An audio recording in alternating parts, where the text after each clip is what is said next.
Welcome to Group Dates and Hot Takes, a Bachelor Nation podcast. I'm Sampy. And I'm Christy, and we're back to recap Katie's season of The Bachelorette. We're back for episode 2. How are you doing this morning, Christy? I'm doing good. What about you? I am excellent. I'm ready to get into an exciting episode. Yes, it was, I don't know if I'd call it exciting. More funny than exciting. I guess I was just trying to go into it strongly to overcome the just amount of screaming that I did in the episode. That's true. There was a lot of cringe, which I found funny. I think without Karl, this episode would have been a snooze fest. Yeah, you're probably right. I just hurt a lot later on. We didn't watch the entire thing together. We only watched most of it together, and I had to finish it alone. And finishing it alone was very difficult for me. Yeah, Karl had a lot to say. Yes. So what's going on in Bachelor Nation, Christy? Well, there's one major news story that dropped right after we recorded last week. Well, of course. That Chris Harrison is gone for good. Forever.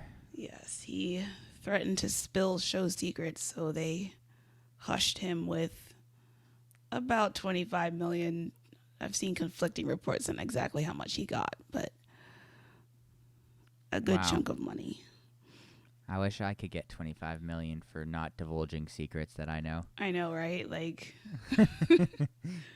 like how many people can say something bad at their job and get rewarded like that? Yeah, well, if you think about it, he didn't get rewarded because he would have made so much money over the future or whatever, blah, blah, blah, blah, blah. Yeah, I'm sure he's just devastated. Yeah. Is he...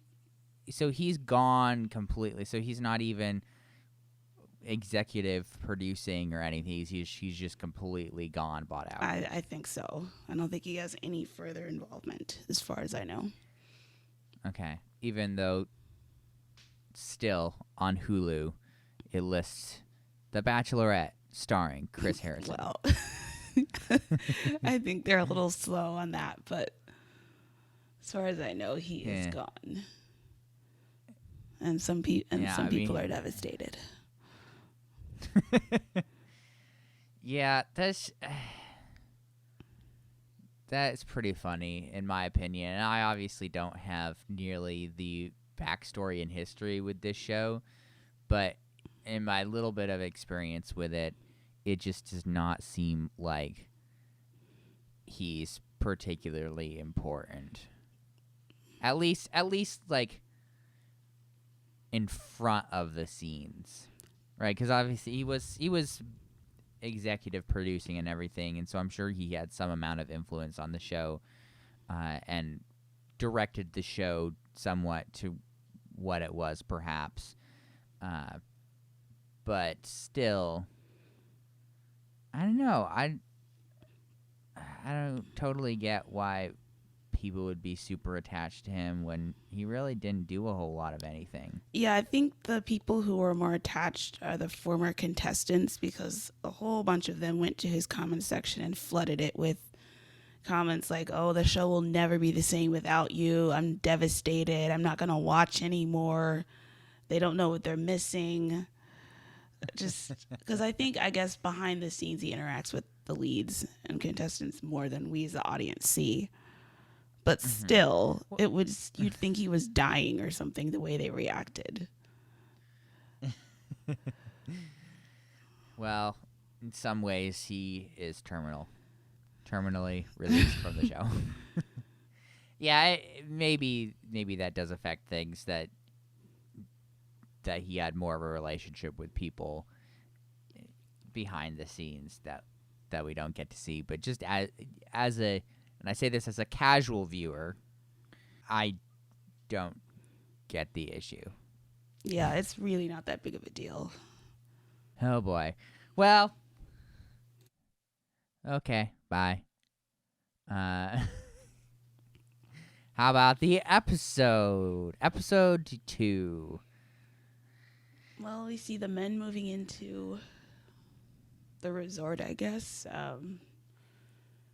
And Karl. And how many? How many? Sorry, I was just saying how many people actually started out this season, because it's less than I think it. James or I think Matt's, it was Matt 30. James's. Okay. How many did she get rid of last time? 7, I think. Really? They didn't show all of them. Like, I don't even know really who left. But I don't know who's there. yeah, there's still too many left. But Huh, interesting. Yeah, I didn't realize that they had gotten rid of so many. yeah, usually the first night you cut a good chunk. So was that more than on last season? Because I thought he only had 25. I don't remember now. Huh. It's just very confusing. Very confusing. Yeah. Should we talk about Karl? He was just yelling already for no reason. I don't know why. Yeah, he was, so he started out the episode, right, appropriating, is it a JFK quote? They asked not what your country can do for you. That whole thing. As a person interested in history, I am ashamed. But also, it's kind of early in the morning right now while we're recording.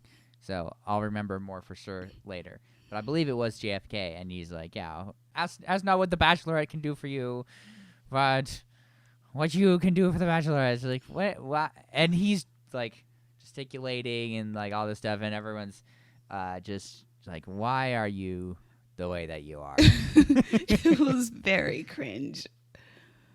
I mean, he's a motivational speaker, which is something I've tried to keep in mind this whole episode through his antics. Like, what are you doing?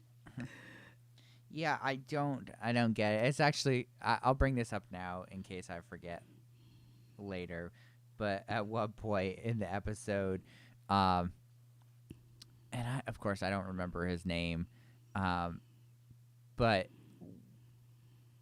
one of the other black guys is like sitting in a group of guys as Karl is like going on one of his ridiculous tirades, and of course he's just word vomiting all this stuff out, and like the camera cuts over to this guy and he's just like, it's honestly, I'm a little surprised I haven't seen it on the internet as like a meme already, because it was almost the same expression as, I don't know if you've seen the one where it's like the two ladies yelling, and then the second frame is that cat that's just like, Yeah.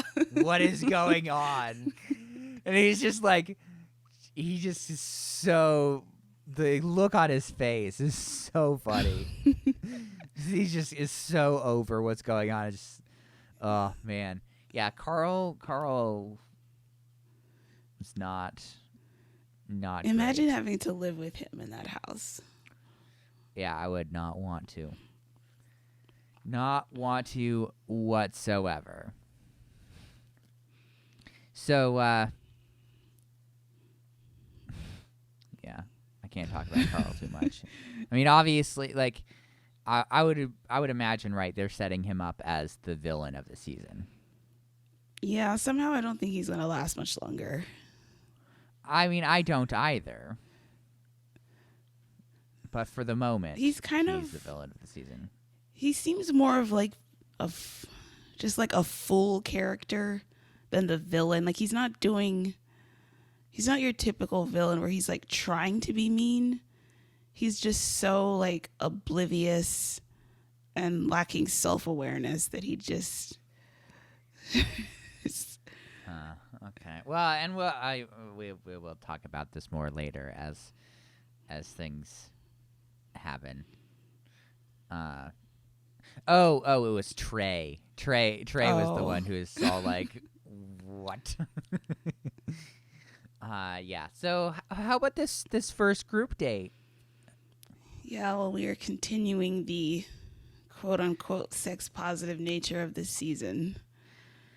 Yes, that's the theme. That's the buzzword. That's the lifestyle. Sex positive. I'm still not even sure what exactly that means for Katie. It's just this term.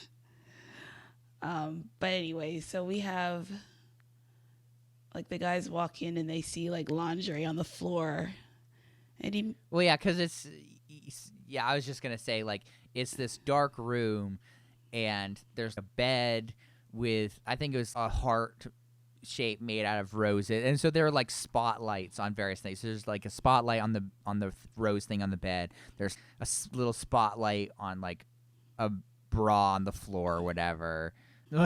One funny thing is they're like shuffling in there, and Mike's like, I have no idea what we're doing, but it's a dark room with sex stuff. Oh boy. he's just immediately uncomfortable. Well, yes, because as we know, that is his Bachelorette personality, which is just kind of funny that we say that because one, it is true, but two, like I feel like any normal person should be uncomfortable in that situation. Well, everyone else pretended not to be, I guess, but Well, I don't think any of the rest of them are normal. I mean, that's not to say that Mike is normal necessarily, but just that, like, I don't know, it's quite strange. yeah, you walk into a room like that and you know it's going to be bad. Well, it just goes along with the whole strangeness, right? That nobody ever really talks about it that much or acknowledges it so much in this way most of the time. But, like, the premise of the show is literally that the lead has a relationship with all of these people at the same time. Yep. Which is why you hear stuff like, oh, like, I think, like, other guys' relationships are like, further along than mine or whatever. Because it's like, they're all in a relationship at the same time. It's absolutely bizarre. I just want to say that. It is strange. Yeah, you're right. Nobody really talks about that. They just kind of like an accepted premise. Because it's like this weird, like, polyamorous thing, almost. Like, you don't have, like, cross-pollination or whatever, like, between the contestants, but the lead is having, 27 relationships at the same time or whatever it is. It's very strange. I'm uncomfortable.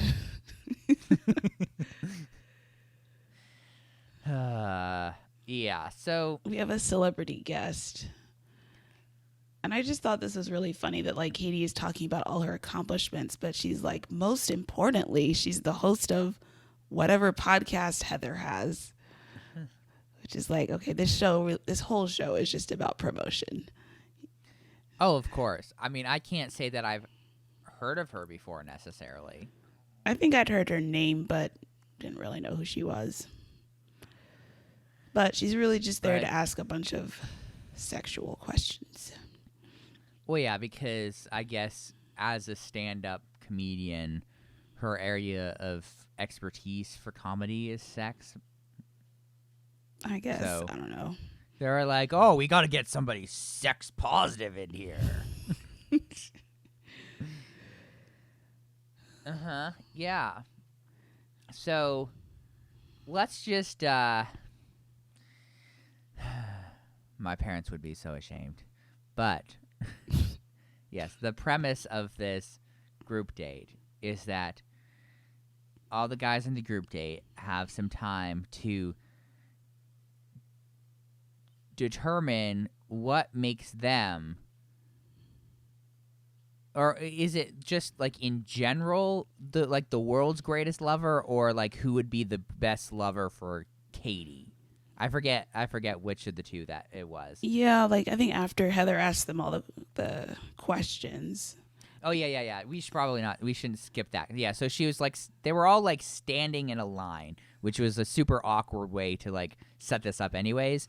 And they all had little like dry erase boards, and Katie and this Heather lady were standing there, and Heather was asking them all these sexual questions, about like their sexual histories, but like just like sexual trivia as well. It's like, oh, what's a woman's biggest sex organ? Oh, it's the brain. Whoa.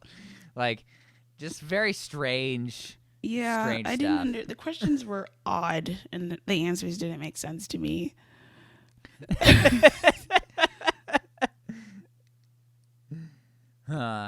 Yeah, and poor Mike there. And of course, the producers were like, Katie, you have to have Mike on this date.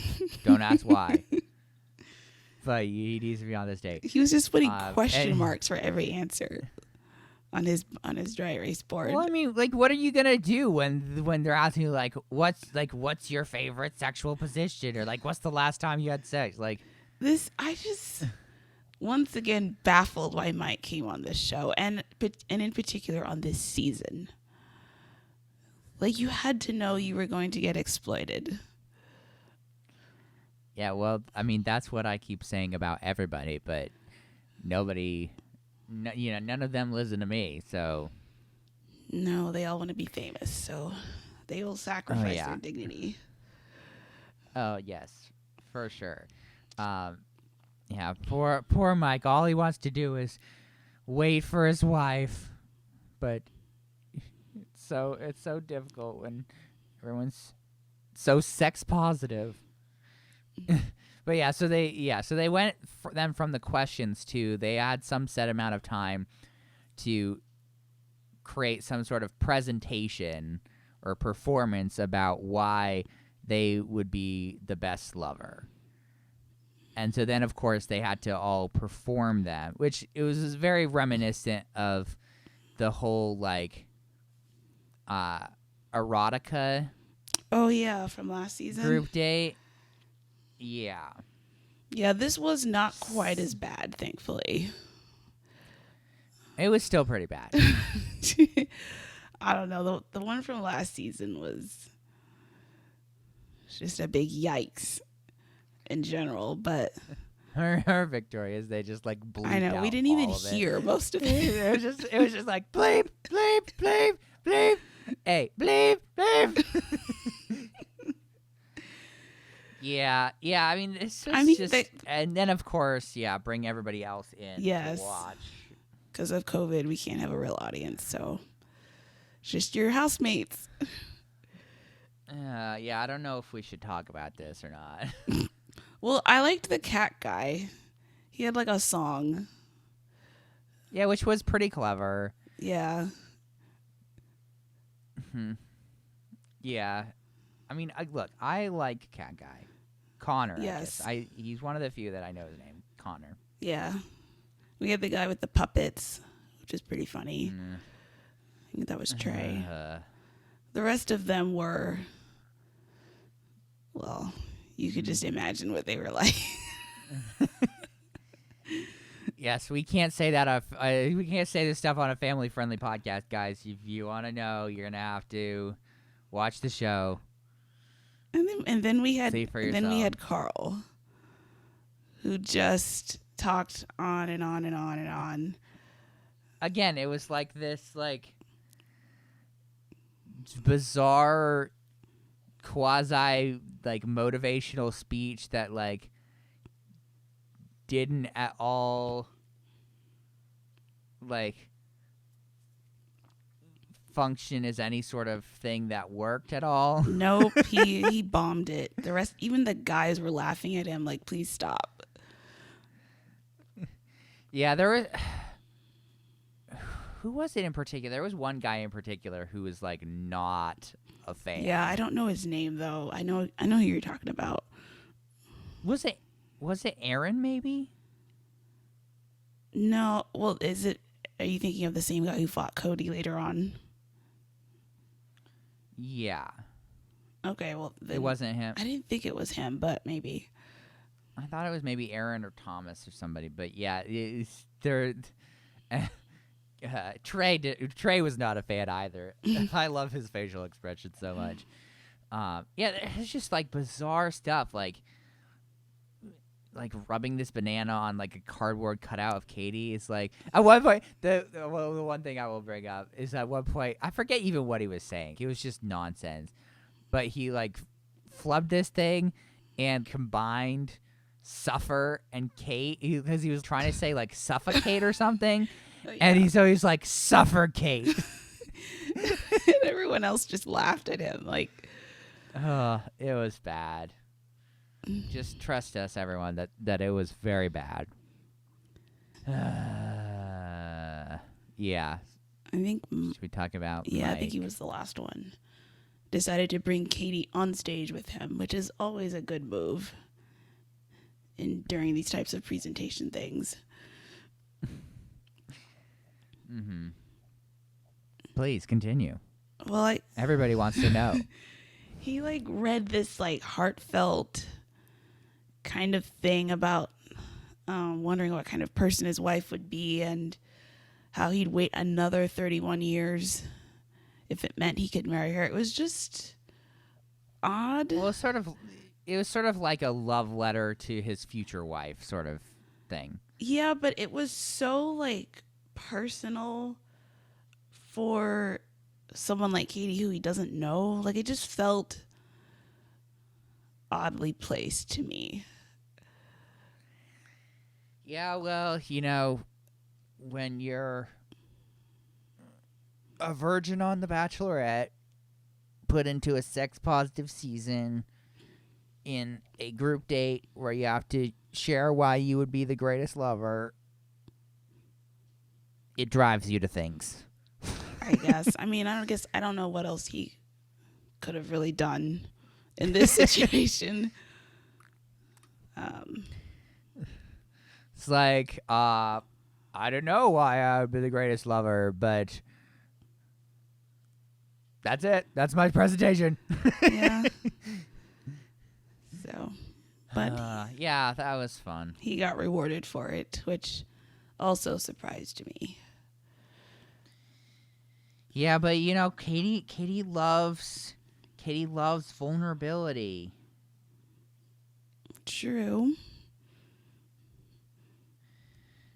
And he was vulnerable with her. He shared this deep stuff with her instead of just telling her what she wanted to hear. He told her stuff from his heart. And honestly, Christy, that's the most sex-positive thing of all. Well, you're starting to sound like one of them now. Also, I feel like that must have been like terrifying to say that in front of the entire group of guys as well.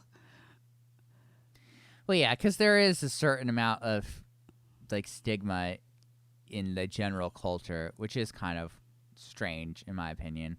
But yeah, it's sort of like a rite of passage for people to be like, yeah, like, oh, so I've had sex before. Oh, you haven't had sex before? What have you been doing with your life? Oh, yeah, it's very strange. But good for him. Yep, he got the trophy. Yeah, he won the group date, which means nothing, but congratulations. Good for you. Yeah. Oh, man.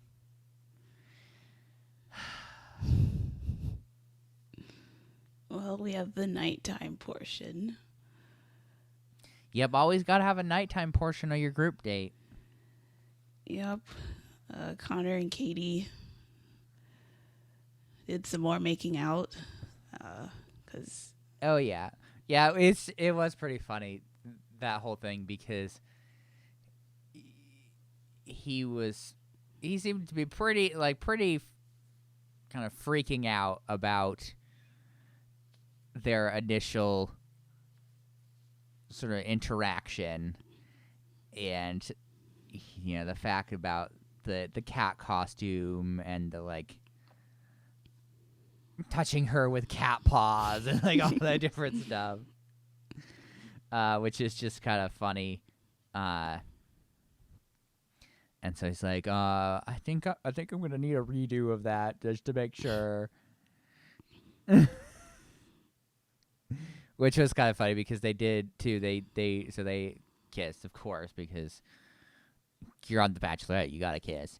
And so afterwards he was like, so, and she's like, yeah, I like it better without the cat costume.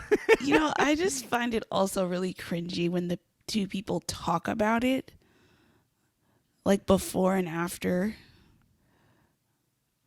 I don't know if you feel the same way, but when he's like, oh, we need a redo, and then afterwards, well, how was that? It's just, I cringe when that happens.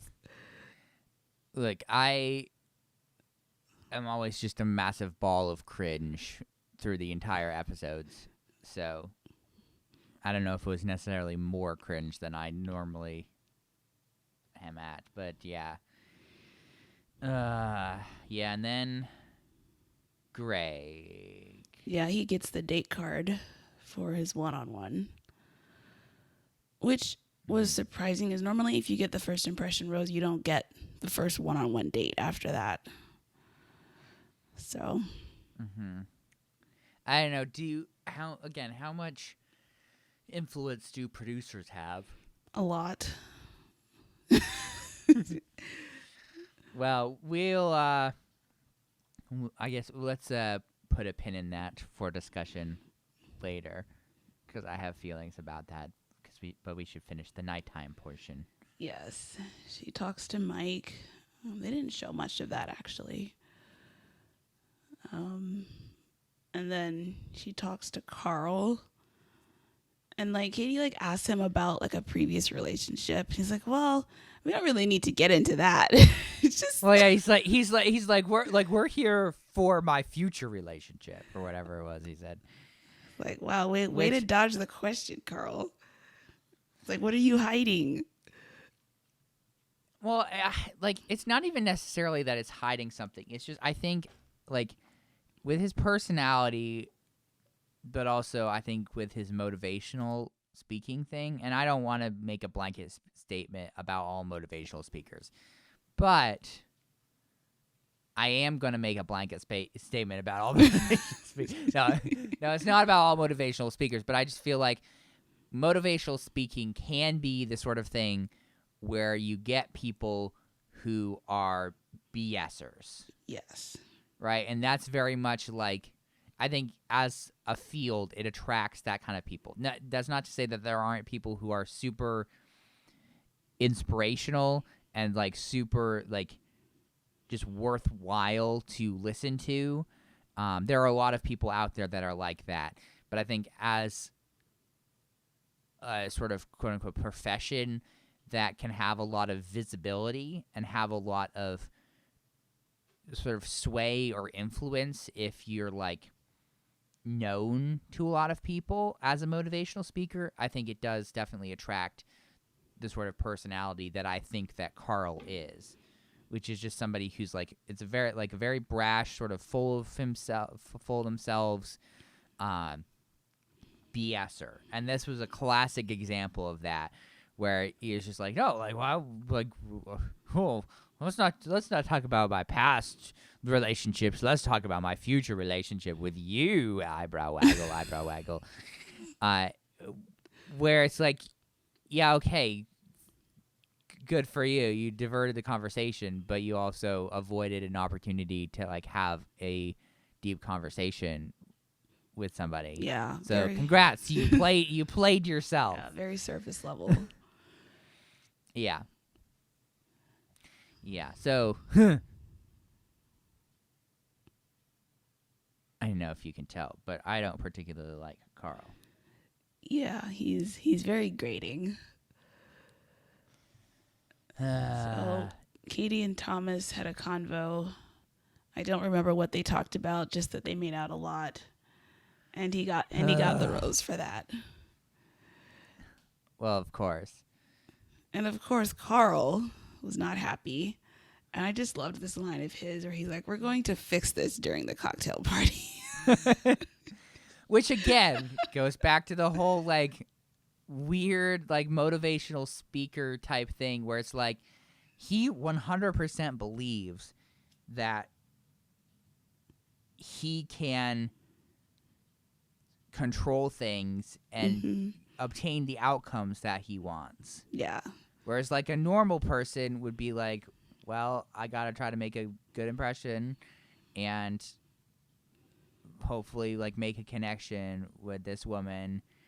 He's like, no, like, this is unacceptable. We'll fix this later. Like, okay. Which, narrator's note there.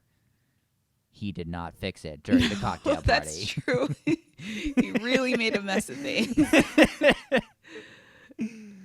Yeah. So next is Greg's one-on-one. Which, okay, so I will say, so far, this is unsolicited, so I'm sorry, but so far I decently like Connor, Greg, and Mike isn't too bad. Which Mike? And the Mike one, you know, the virgin? Mike the Virgin. Okay, yeah. Yes. Is there another Mike? There's one, I think there's a Michael that has the child. Oh yeah, no, not Michael. He's gone. He is not long for this world. And then Trey. I like Trey's energy. Yeah, I like Trey too. Those are some people that I don't hate. Wow. I know what you always wanted to know. What everyone wanted to know. Yeah, I like those people too. Yeah, so Katie pulls up in this old looking red pickup truck to get Greg. They're like wearing flannel. Yep, and all the guys can see, I guess, as they're like pulling away. Yeah. Yeah, I laughed. I laughed so hard at that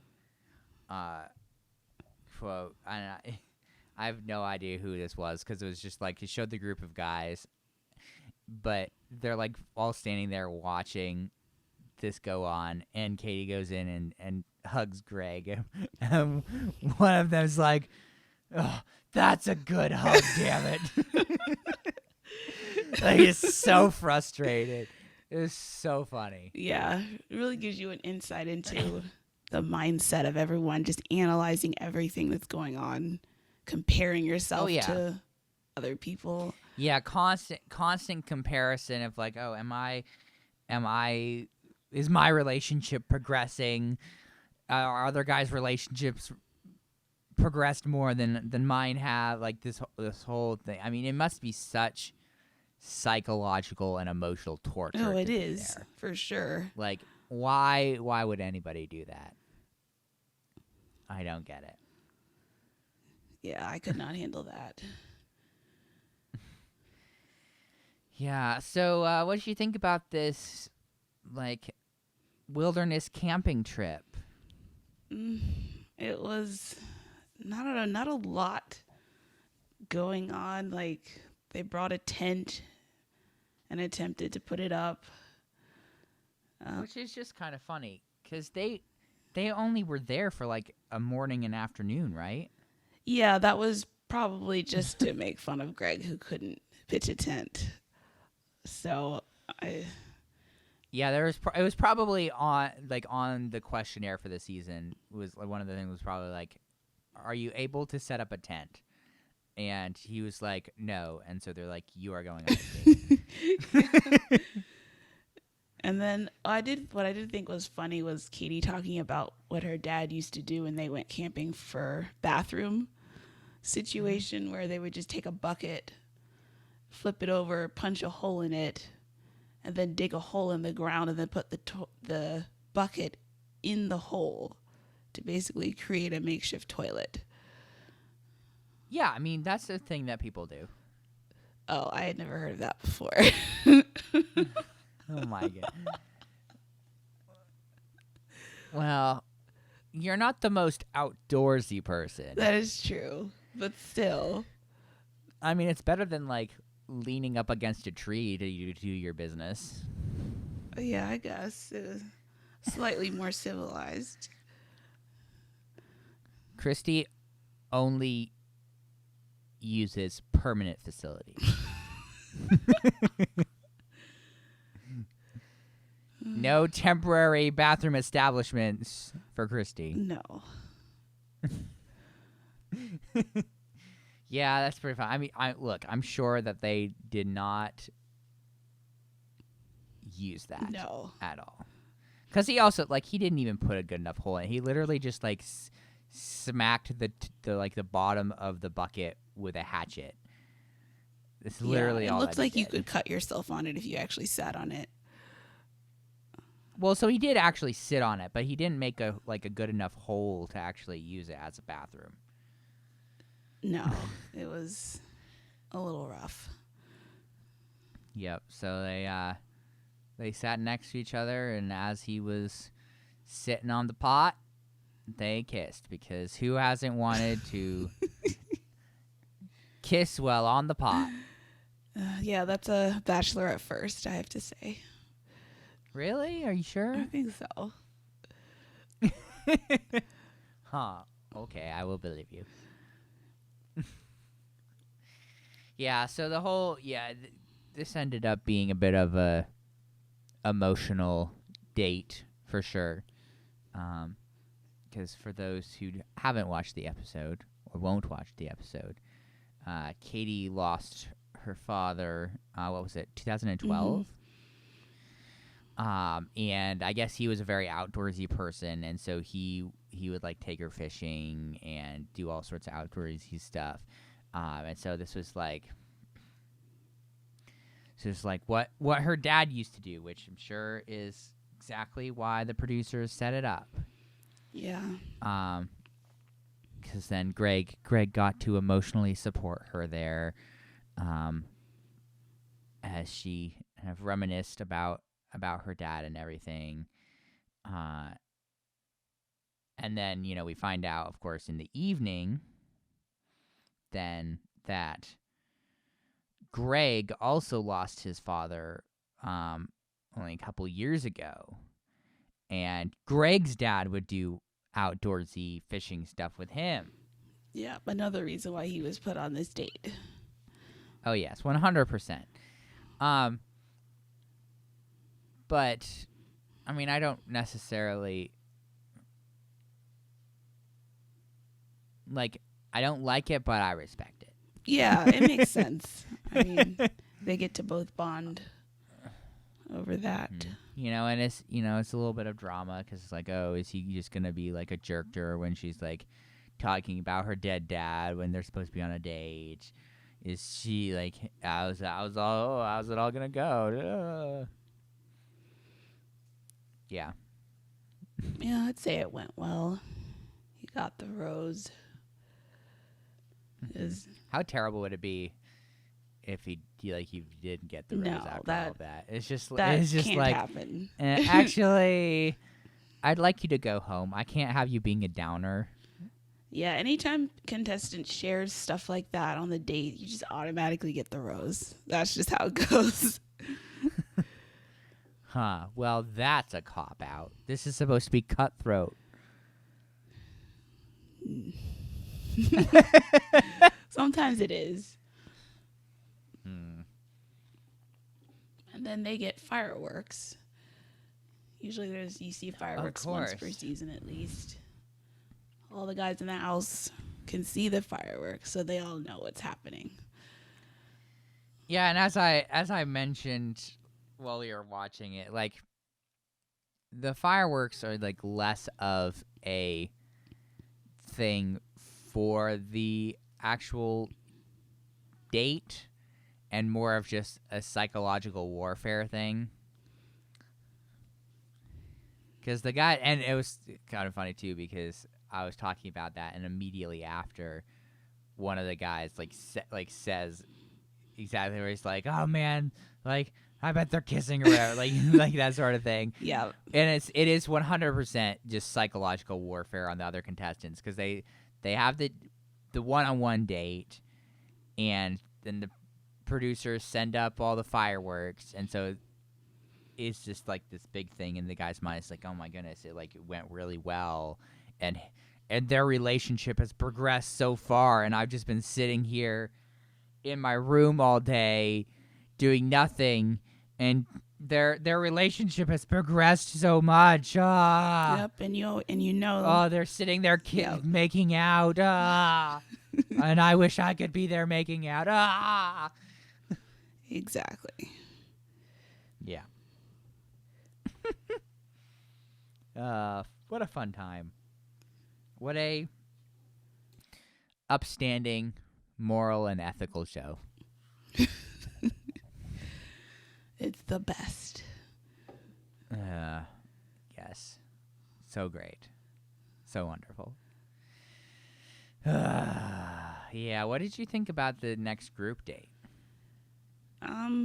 Well, we have this standard thing you see every once in a while with the host barging into the house, banging on pots and pans to wake everyone up and try to catch them, just looking disheveled. So this has happened before. Yes, I've seen pots this. and pans. It's not always pots and pans. It's usually just some sort of noise maker, or just sometimes just yelling. One time, they came in with pillows and just hit everybody to wake them up. Oh my goodness. So why did this happen, Christy? Explain what's going on to me. I think it's just more of a psychological thing. I got jerked out of bed. I'm discombobulated and now I have to go on a date. It's even though I'm sure that they told them ahead of time that it was going to happen. Probably not, I'm guessing. I don't know. I just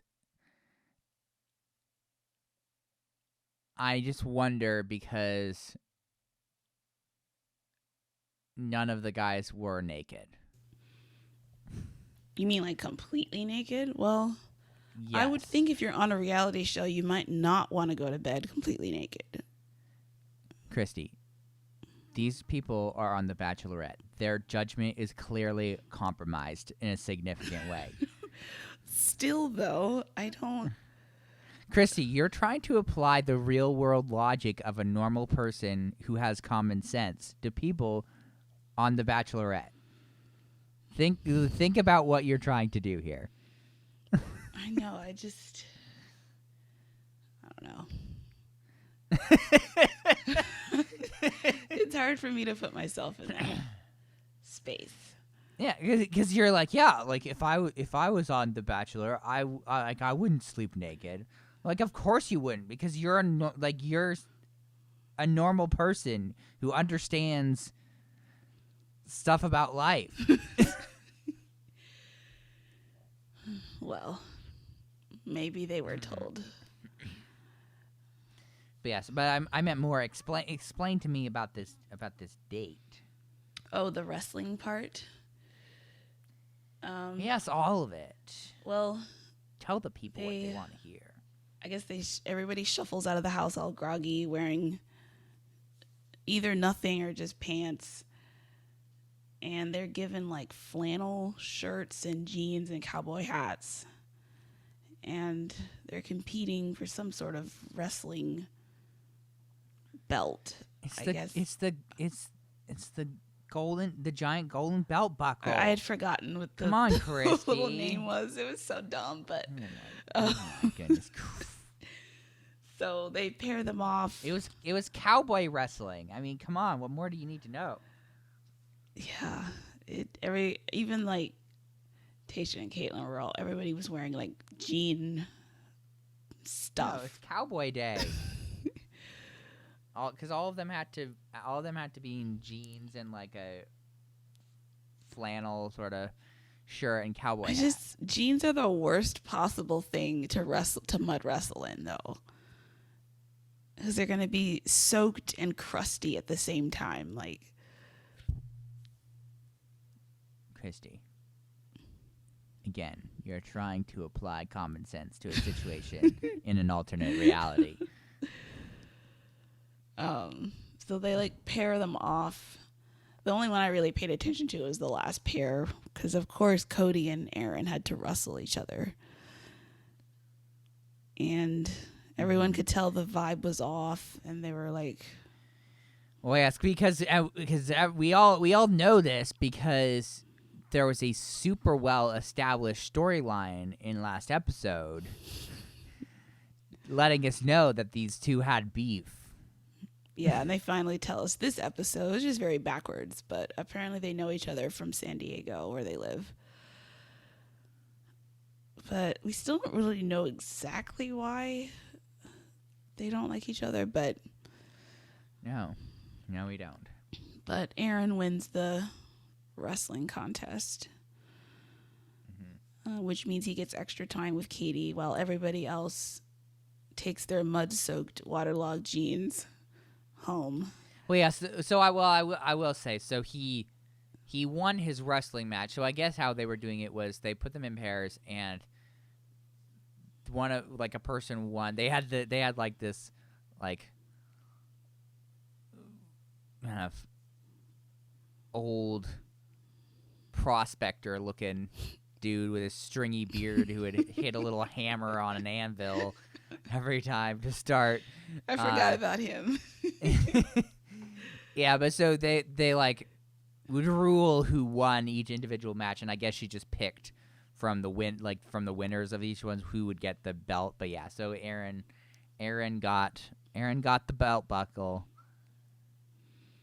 So congratulations to him. But yeah, so he got extra one-on-one time, which just meant he then got grilled by Katie as to why he did not like Cody. Oh yeah. Yeah, he's just like, they said they're not friends. Apparently he said some social media things Cody did that rubbed him the wrong way, but of course he didn't say what those things were. Like, I just want to know exactly what it is, but... Poor Christy. Christy struggles significantly with the fact that she is not omniscient. She doesn't know everything. Well, if you're gonna, because she wants to know everything. Like, Christy wants to know the most secret of things. I just feel like if you're gonna bring up something that you don't like about somebody, don't be vague. Yeah. Well, we still don't even know if and maybe we were supposed to get this, but I don't even remember anything about their confrontation from the first episode. So I don't know if Aaron is even in the right. Yeah, we don't know. But but he had to sit there in his cold, crusty jeans. Yeah. Not fun. That was fun. I'm sure. So at the nighttime portion, Katie, of course, grabs Cody first because now she needs the other side. Oh yes, because this is everything on the table. We got it. If there's drama, because she's sex positive and here to find a husband. And if anybody gets in the way, God help them. Yeah. So she tells Cody what Aaron said. And of course, like, yeah, I just lost it, because at one point she asks him directly. She's like, are you here for fame or something like that? And he's just like, He like, had no defense. It's like this long like stammering. This like, wow, you couldn't even like pretend to be shocked or anything. Like, no, he certainly looked a little guilty, I have to say. He had no comeback. it's so funny how he just like he was just dead in the water. Yeah, so then of course, she had to then talk to Aaron again. Did she? Did she grab Aaron aside again? Well, I know Aaron and Cody talk to each other. Okay, I may have been thinking about later. I guess I thought that she had grabbed Aaron again at that point, but I maybe just be crazy. But you are right. The two of them did have words then after that. Yeah, where Cody's like, I look really bad. You shouldn't have told her we knew each other. Yeah, that was another funny thing. Like what he said was it was like nobody his like big thing was nobody would have known that we knew each other if you had kept your mouth shut. Yeah. But that's the problem he had with the whole situation. And I feel like that's probably the reason why they were both cast in the first place. Oh, of course. Oh, of course. It's just kind of funny because obviously I don't know what Aaron's motivations are besides maybe just like wanting to have less people there so he has a better chance. But Aaron definitely does come out of this thing looking better. Yes, just because Cody is so defenseless. That's not to say that maybe Aaron isn't, maybe they just don't like each other because both of them are knucklehead jerks who aren't there for the right reasons. But yeah, Cody definitely comes out of this just not looking great. Yeah, so much so that Katie is like, well, he looks rehearsed. And see you later. Yeah. It's best. She's like, I can't trust him. I'm here to find a husband. Yeah. So Cody is gone. Yeah. And of course now, Katie's just upset and down. And it's just a disaster. And so the producers send one of the guys in to check on her. Wow, Christy, that's an awfully cynical view you have there. I mean, it's true. Wow. Yeah, so Andrew S. is the lucky one. Mm-hmm. And they chatted about their upbringing, wearing hand-me-downs. Yeah, upbringing as poor kids and their families and all of that. It is always funny to me when I see something like this because, like, he went in and he's just like I just want to reassure you, or I think maybe he was like I want to put your mind at ease that like I'm here for the right reasons. It's just like. Is that necessary? Like, I just don't. Well, you kind of want to make sure you reassure Katie that you're not like Cody. Yeah, okay, whatever. Yeah, don't want to be confused or have your intentions confused for the intentions of Cody. That would not be good. I think Andrew got the rose, right? Yeah, I forgot to write down who did, but I think he did. Yes, yeah. Yeah, Katie gave him the rose because of how they connected. Mm-hmm. It has kind of been interesting. She, like, at least so far, she, like, when she has the rose, she'll be like, this is what I really appreciated about you, and this is what I really appreciated about you. And, like, kind of says something that she liked about, like, all of the sort of contenders for that rose, for lack of a better word. and then gave it to Andrew. Yep, and Hunter says he feels like he got punched in the gut. I'm not. Because Hunter is super memorable and has a great connection with her. I don't remember anything about Hunter, but I guess he felt he should have gotten it. He felt betrayed. So betrayed. Yeah. Man. So it is Ah. now time for the cocktail party for the rose ceremony. What did you think of Katie's green dress? Well, it's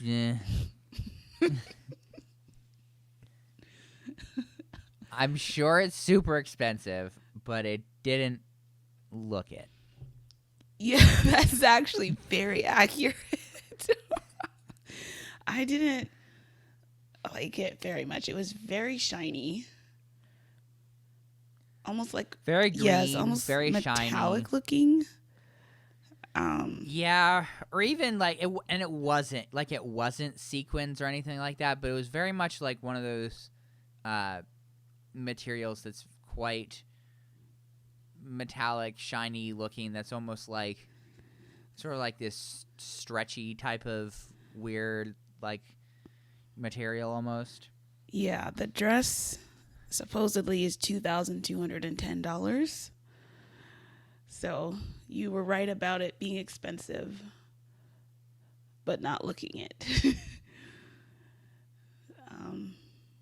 Well, I mean, what do I really know about dresses? But yeah,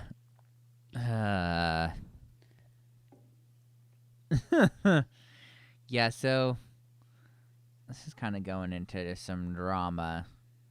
Yeah, there was a conversation with Michael where there wasn't much there. I think he's the one who didn't get a date this No, week. he's also the one with the kid. Yeah. Which, like, I still am not convinced that he is around for much longer. No, probably not. Like, I think that he'll survive this rose ceremony, but I'm not convinced he'll survive the next rose ceremony. Yeah, she doesn't seem that into him. No. And No, even though she did sort of try to reassure him. yeah. As I said, he was like, yeah, it's been really hard. Like, I've been away from my kid and like all this. I'm like, well, don't worry. You'll get to see your kid again soon. It'll only be a few more days, Michael. He'll be home. So after this is when Karl really starts his downward spiral. He's chatting with the guys and he's like wondering if Cody was the only one who wasn't there for the right reasons. And of course, sensible John is like, maybe we shouldn't waste time thinking about that. Yeah, it's like, what is the point of speculating about that? Yeah. And then I just... Oh, go ahead. No, go ahead. I wasn't going to say anything important. Oh. Katie chats with Thomas, and somehow she's already picturing a life with him. Did I miss something?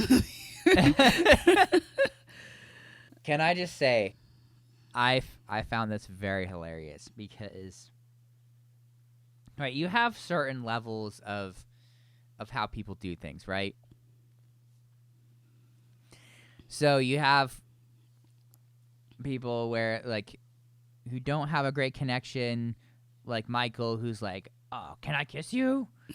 Or like Connor, who's like, I'm super anxious that like the cat thing didn't go well, like whatever, or just like people kissing randomly. And then you have Thomas, who as they go to leave,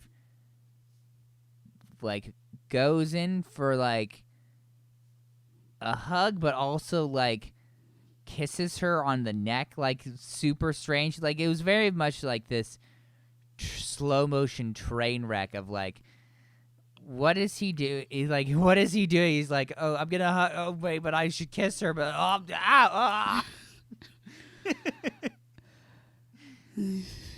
Very bizarre. Oh, that reminds me too. I missed this in my notes, but it's funny enough that I want to mention it. So back to the group date.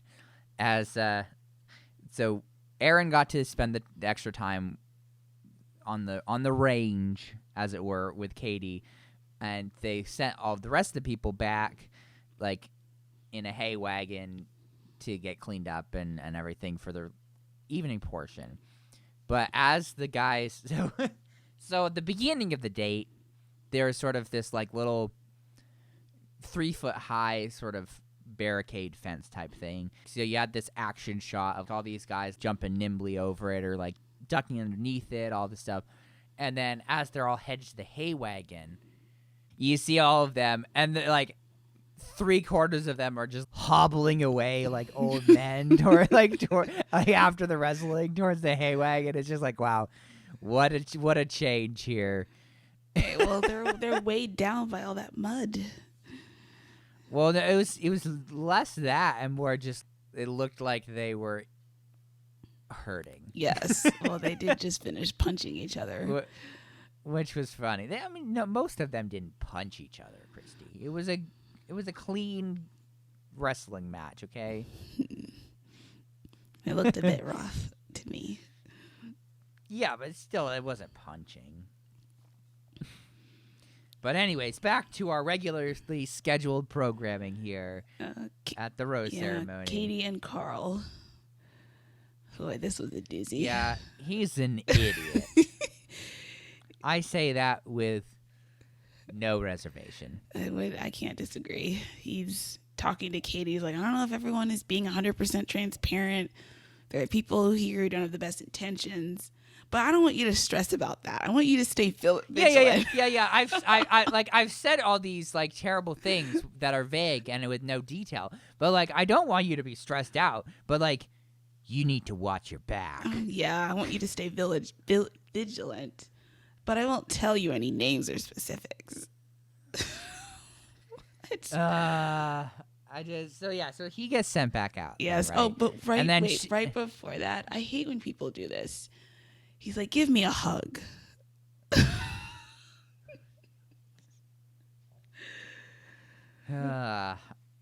Either hug the person or don't. Yeah.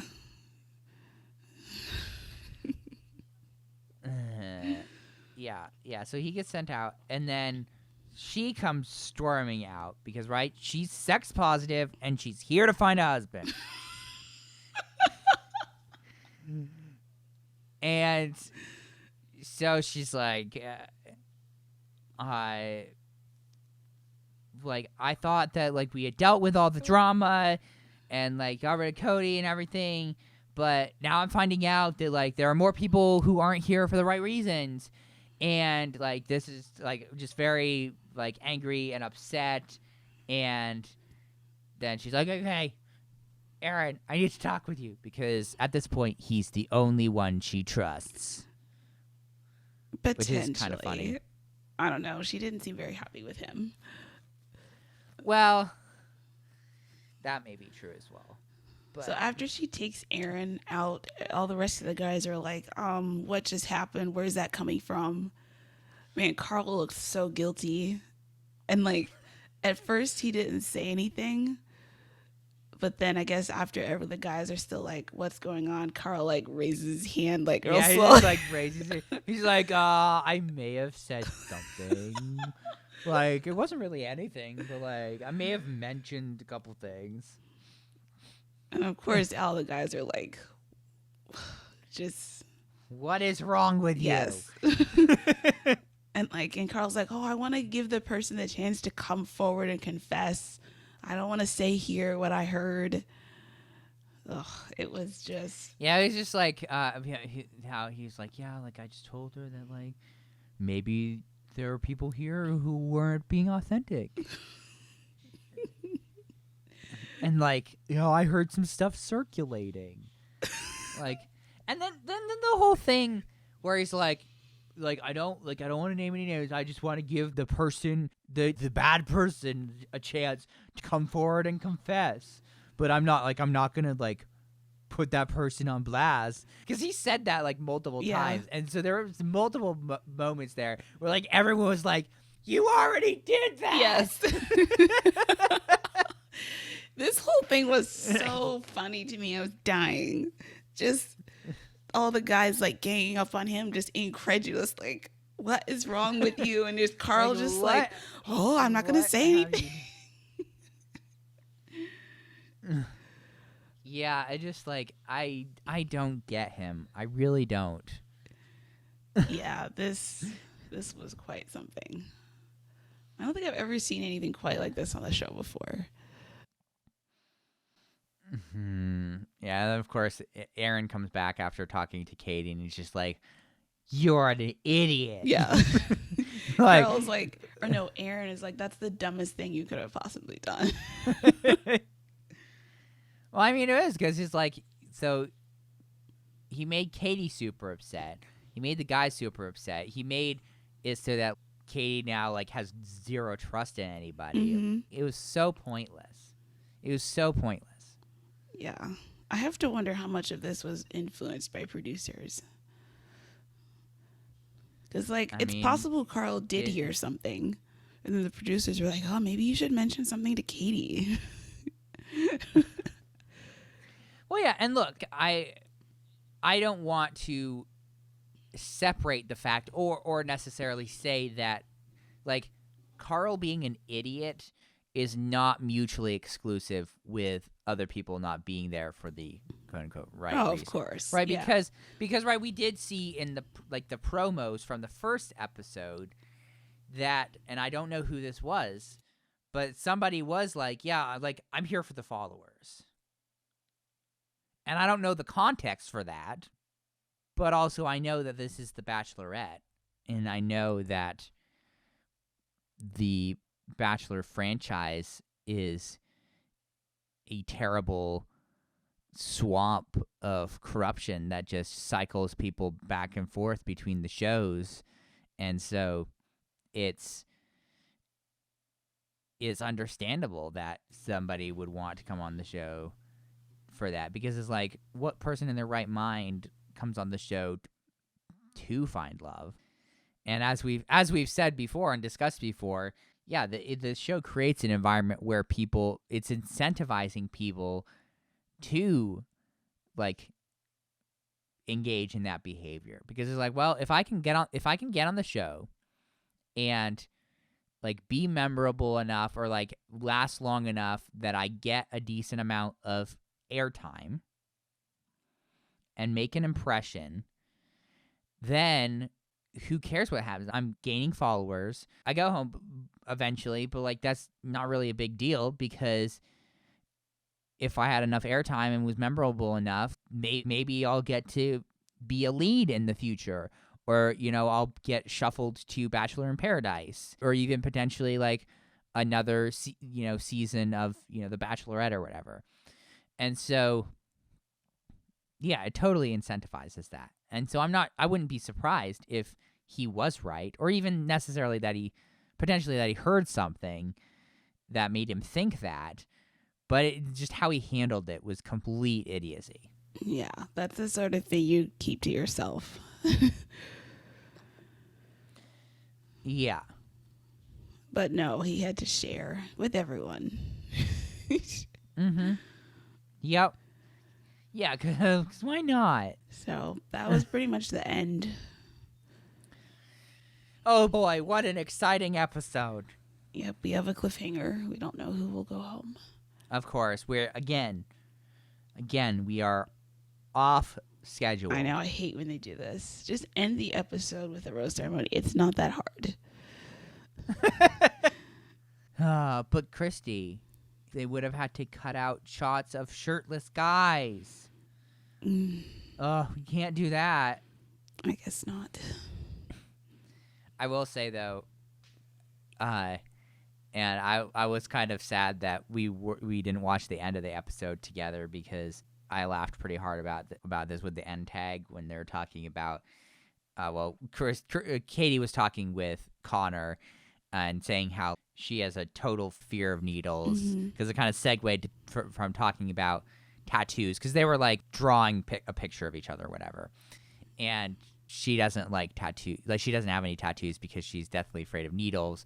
And so, and it seems like maybe more medical stuff in general too, because she was talking about her COVID tests and how like she punched a nurse, sort of, quote unquote, like not actually punched, but like smacked a nurse because of her sort of knee-jerk reaction to the swab stabbing her brain. But what I really laughed at was Connor, like at the very end of that, was like, next time they're gonna have to use a tranquilizer. I thought that was pretty funny. Yeah, it's a good tag. Yes, good tag. Oh man. Well, are you excited for the future, Christy? Yeah, seems like it's a good season so far. Yeah, even though it is the sex positive season. I mean, to me at this point, it's just kind of a gimmick. It's this phrase that just keeps getting repeated without a whole lot I just of feel meaning. like we're going to continue to have dates like the ones that we have experienced so far. Yeah, well, they are stuck on a resort with not much to do. So